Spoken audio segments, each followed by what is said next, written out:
Hello दोस्तों, मैं अशोक आप सभी का आपके अपने YouTube चैनल स्टडी प्रचार में एक बार फिर से स्वागत करता हूं। मैं आशा करता हूं आप लोग स्वस्थ होंगे और आपके परिवार में भी सभी स्वस्थ होंगे। तो दोस्तों, सामान्य हिंदी के अंतर्गत आपने वीडियो फर्स्ट पार्ट में पढ़ा अपने अव्यय के बारे में, जिसमें आपने अव्यय के 4 प्रकार में से पहले प्रकार को पढ़ा जो कि क्रिया विशेषण के बारे में आपने पढ़ा। अब हम पढ़ेंगे अव्यय के दूसरे प्रकार, जिसका नाम है दोस्तों संबंध बोधक अव्यय। वैसे दोस्तों अव्यय के 4 प्रकार हैं। हम यहाँ पर अलग अलग वीडियो में छोटे छोटे वीडियो में अच्छे से समझाकर पढ़ाना चाहते हैं, इसलिए हमने एक वीडियो में कवर नहीं किया। ये पार्ट सेकंड है फ्रेंड्स, अव्यय का सेकंड पार्ट है।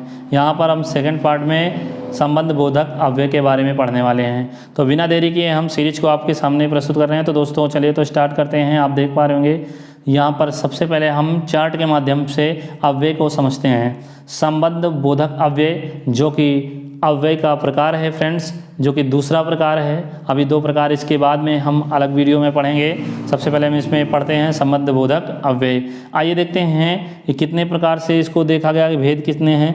तो दोस्तों यहाँ पर हम बात करें संबंध बोधक अव्यय, तो अर्थ की दृष्टि से इसको हम 13 भेद में देखते हैं। कितने भेद में? 13 भेद में। और संबंध बोधक की बात करें फ्रेंड्स, तो सबसे पहले संबंध बोधक को 3 प्रकार में बांट दिया जाता है। पहला अर्थ, दूसरा प्रयोग, तो तीसरा है व्युत्पत्ति। अब हम देखेंगे अर्थ के आधार पर इनके 13 भेद होते हैं, और प्रयोग के आधार पर 2 भेद होते हैं, और व्युत्पत्ति के आधार पर इन्हें 2 भेद होते हैं। अब अर्थ के आधार पर 13 भेद को आगे हम पढ़ेंगे। अब यहाँ प्रयोग के आधार पर देख लेते हैं कौन कौन से 2 भेद हैं। तो यहाँ पर संबद्ध संबंध बोधक अव्यय और अनुबद्ध संबंध बोधक अव्यय।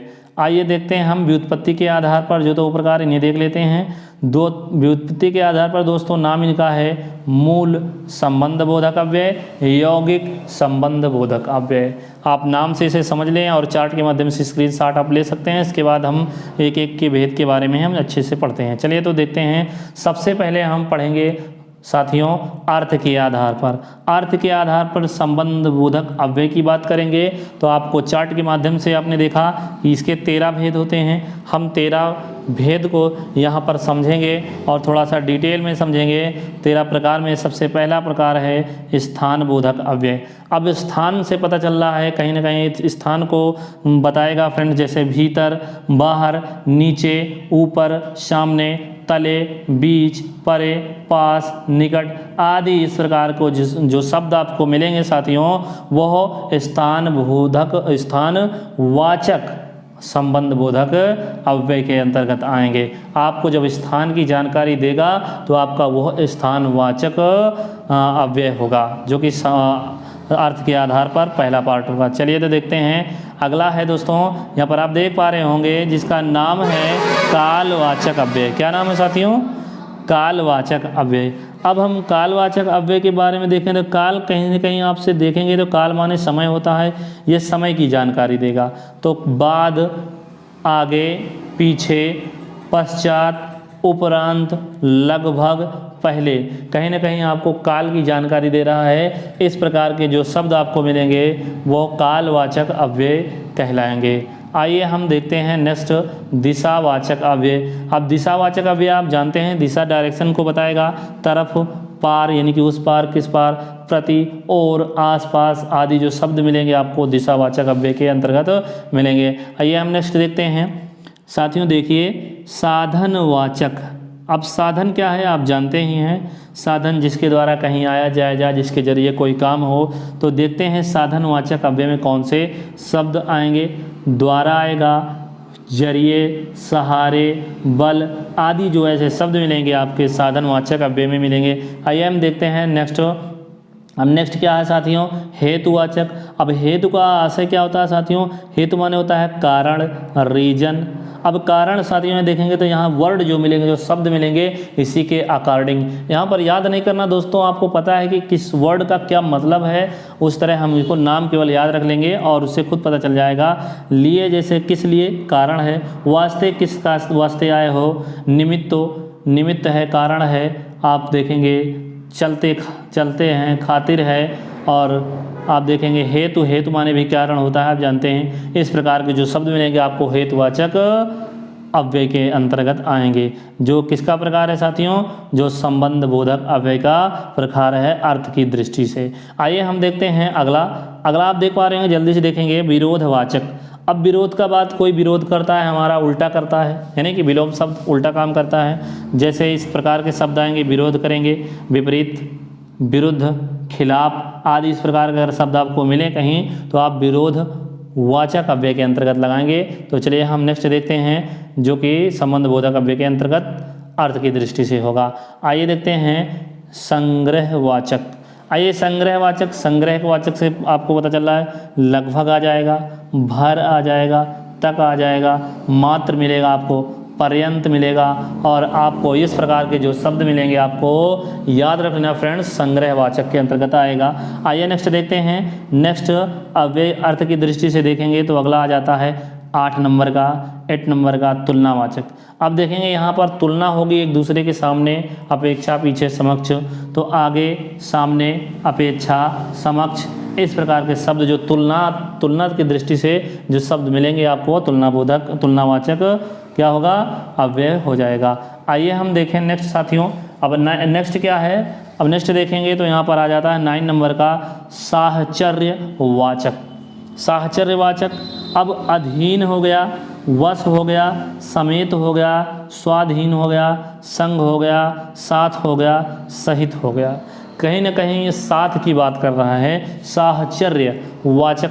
इस प्रकार के जो शब्द आपको मिलेंगे साथियों वो मिलेगा साहचर्यवाचक अव्यय, जो कि अर्थ की दृष्टि से संबंध बोधक अव्यय का एक प्रकार है।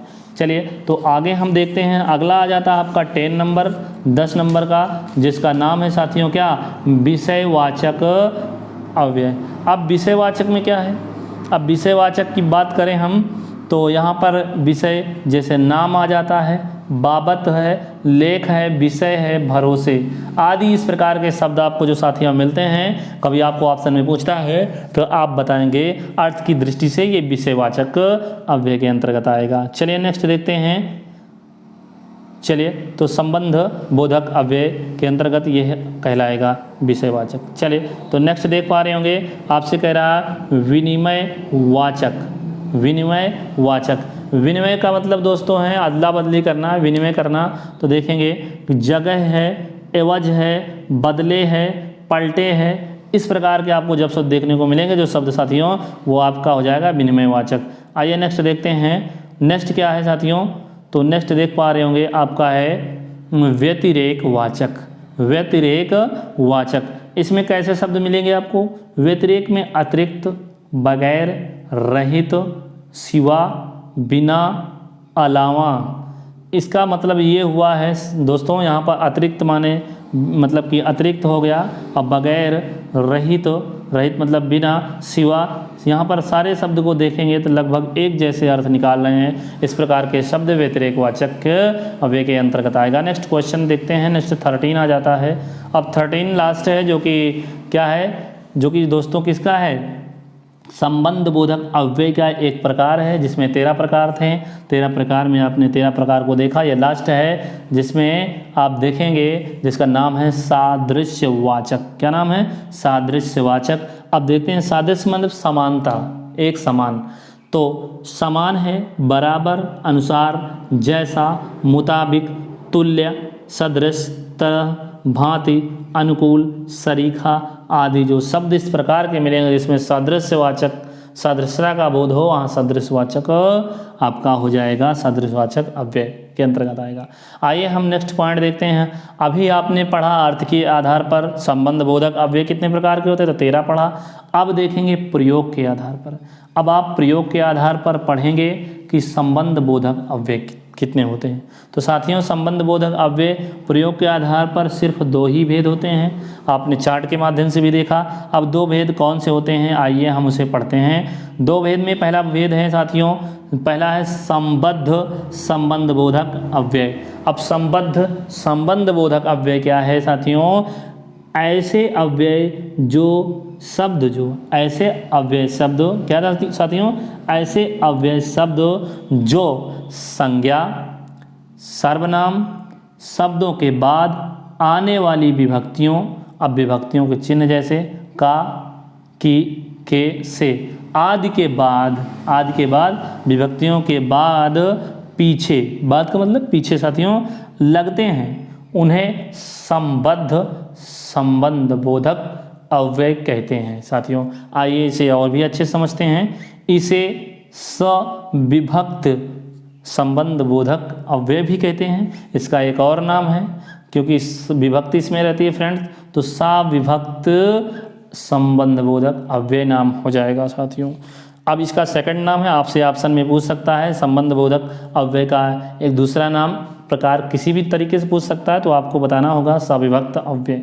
चलिए तो नेक्स्ट देखते हैं, इसके एग्जाम्पल को हम समझ लेते हैं। एग्जाम्पल क्या है? आगे, पीछे, बिना, समीप, दूर, और, पास, पहले, आदि। आइए एग्जाम्पल है इसका देख लेते हैं। एग्जाम्पल यहाँ पर दिया गया है कि राम के आगे, ठीक है। अब राम के आगे में आप देखेंगे जहाँ पर ये बीच वाला के आया है, यह विभक्ति है साथियों। अब विभक्ति है, अब इसके आगे देख रहे हैं आप संबंध बोधक अव्यय आया है ना साथियों। तो यहाँ पर क्या हो जाएगा? संबंध बोधक अव्यय हो जाएगा। चलिए तो अगला क्वेश्चन देख लेते हैं। यहाँ पर दिया जा रहा है जो कि कह रहा है कि घर के बिना, ठीक। अब आपने एग्जाम्पल में बिना पढ़ा था, तो घर के बिना यहाँ पर विभक्ति है के, और यहाँ पर देखेंगे कि बिना है संबंध बोधक अव्यय। इस प्रकार यह कंप्लीट हुआ। अब इसी का दोस्तों किसका आप देखेंगे प्रयोग के आधार पर जो दूसरा है उसे हम पढ़ेंगे। अब उसका नाम क्या है? अनुबद्ध संबंध बोधक अव्यय। इसके बारे में पढ़ेंगे। हम इसे क्या है, सबसे पहले इसके परिभाषा को समझ लेते हैं। कह रहे हैं कि ऐसे अव्यय शब्द जो संज्ञा के विकृत रूपों के बाद, संज्ञा या फिर संज्ञा के बिगड़े हुए रूपों के बाद यानी पीछे लगते हैं, ठीक है, उन्हें अनुबद्ध संबंध बोधक अव्यय कहते हैं। अब क्या लगते हैं? विकृत रूप के संज्ञा या संज्ञा के विकृत रूप के पीछे लगते हैं, तो उन्हें अनुबद्ध संबंध बोधक अव्यय कहते हैं। आइए हम इसको समझते हैं। इसे असंबद्ध या फिर एवं निर्विभक्त संबंध बोधक अव्यय भी कहते हैं। इसका एक नेक्स्ट नाम है दोस्तों, इसे असंबद्ध, क्या? असंबद्ध एवं निर्विभक्त संबंध बोधक अव्यय कहते हैं। आइए समझते हैं इसे। जैसे इसमें क्या क्या आता है? भर आता है, तक, समेत, सहित और आदि आते हैं। उदाहरण देख लेते हैं, उदाहरण से समझ लेते हैं कि अनुबद्ध संबंध बोधक अव्यय क्या है। चलिए देखते हैं। अब इसे देखेंगे, यहाँ पर कटोरे भर उसने खीर खाई। अब यहाँ देखेंगे जो संज्ञा के बाद है साथियों, यहाँ पर भर आया हुआ है, अनुबद्ध संबंध बोधक अव्यय हो जाएगा। सीता सखियों सहित पुष्प वाटिका गई।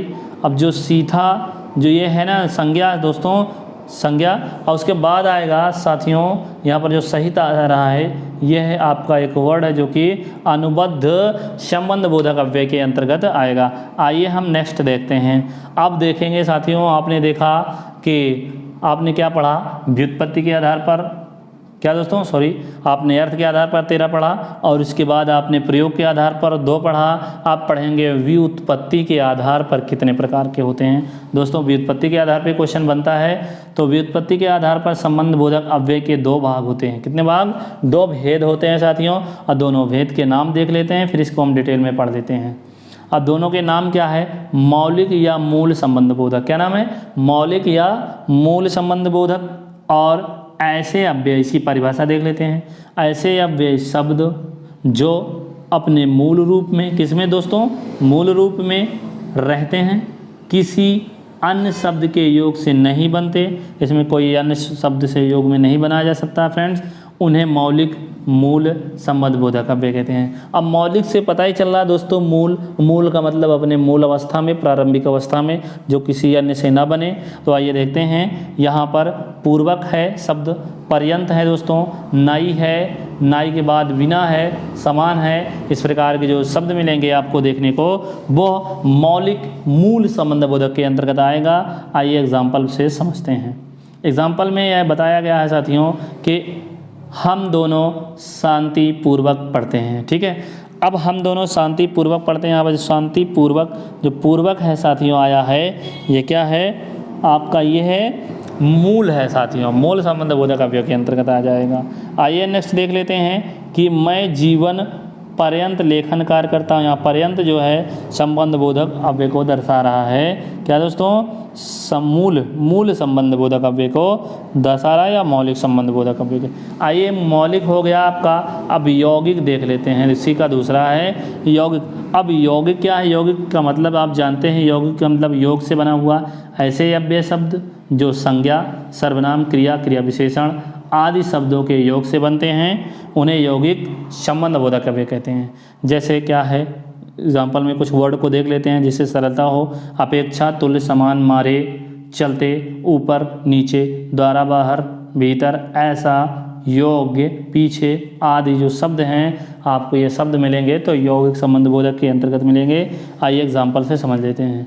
अब एग्जाम्पल से दोस्तों देखेंगे, मैं राम की अपेक्षा तेज दौड़ता।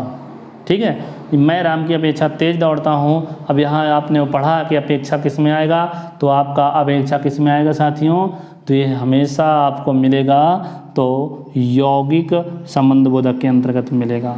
तो मिलते हैं नए वीडियो में साथियों। यदि हमारा वीडियो आपको पसंद आया हो तो प्लीज़ लाइक कीजिएगा और सब्सक्राइब कीजिएगा ताकि हमारा मनोबल बढ़े और नए वीडियो इंपॉर्टेंस आप तक पहुंचाते रहें। तब तक के लिए जय हिंद, जय भारत, वंदे मातरम, टेक केयर।